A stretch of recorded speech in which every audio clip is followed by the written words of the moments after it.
shirkii koowaad ee ugu horreeyey dalalka Yurub iyo Carabta dhex mara waxa uu bilowday saaka si rasmi ah waxa isugu yimid 28 madaxda Yurub ah iyo 22 madaxda dalalka Carabta ah.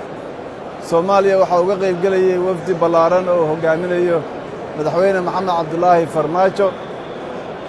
Madaxweynuhu maanta wuxuu ka mid ahaa madaxdii ugu horreysay ee shirka ka hadlay.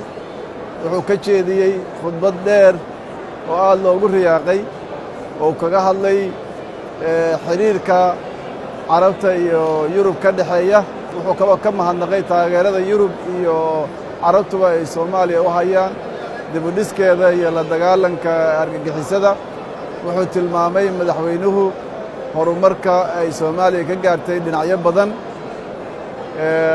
Madaxweynuhu daafaha shirka wuxuu la kulmay madax badan oo ay ka mid yihiin madaxweynaha Ciraaq, ra'iisul wasaaraha Sweden iyo ra'iisul wasaaraha Talyaaniga iyo madax kaleeto.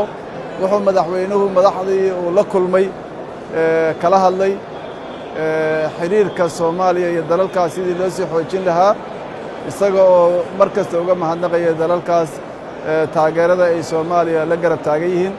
madaxdii uu la kulmay iyaguna waxay soo dhoweeyeen horumarka Soomaaliya ka socda dowladda ay ku tallaabsanayso iyo isbeddelka Soomaaliya. waxay ammaaneen dadaalka dadka Soomaaliyeed ugu jiraan inay dowladnimadoodii soo ceshadaan, waxayna ballan qaadeen inay Soomaaliya garab taagan yihiin.